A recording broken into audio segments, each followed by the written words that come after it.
Je suis militant politique, mais aussi militant associatif. À cet effet, j'ai été pendant 3 ans, ces 3 dernières années, trésorier de l'association réunionnaise Aide et Partage, dont le but est de lutter contre la pauvreté alimentaire dans le sud de l'île de la Réunion.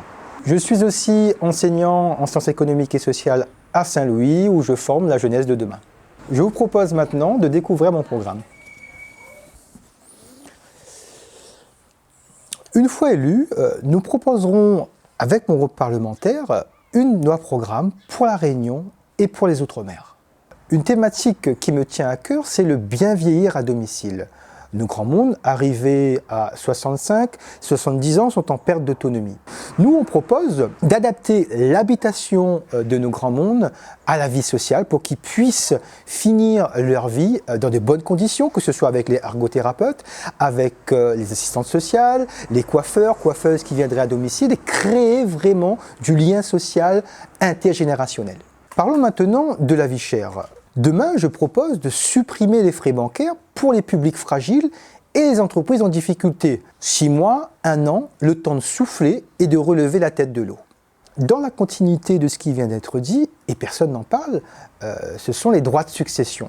Je propose demain de diviser par 2 le taux d'imposition sur les droits de succession. L'idée, ça serait de faciliter la transmission intergénérationnelle. Qui dit vie chère dit pouvoir d'achat. Je propose d'augmenter le SMIC à 1 400 €, mais cela sans pénaliser nos petites entreprises. Il nous faudra, par exemple, demain, baisser leurs charges. La retraite agricole est un sujet qui me tient à cœur. Mon père est agriculteur. Pendant plusieurs années, ma mère a été aidant. Demain, ce que je propose, c'est que la loi qui a été votée sur la retraite agricole soit vraiment appliquée. 1 085 €, ce n'est pas le cas aujourd'hui. Je propose aussi que la loi du 21 décembre 2021 soit complétée et que les conjoints et les aidants familiaux puissent avoir une retraite complémentaire décente. Lorsqu'on parle d'agriculture, il faut, selon moi, aussi parler d'environnement. Je propose que l'on accompagne et l'on forme nos agriculteurs à une agriculture raisonnée, respectueuse de l'environnement. Une transition écologique dans la concertation et bien évidemment sans contrainte.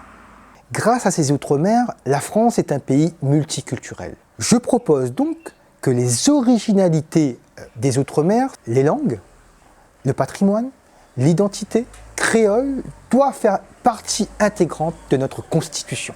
Je vous invite à découvrir nos autres thèmes, comme la lutte contre la pauvreté, la lutte contre le gaspillage alimentaire ou encore la création de la commune de la Rivière sur les réseaux sociaux Rémi Bourgogne.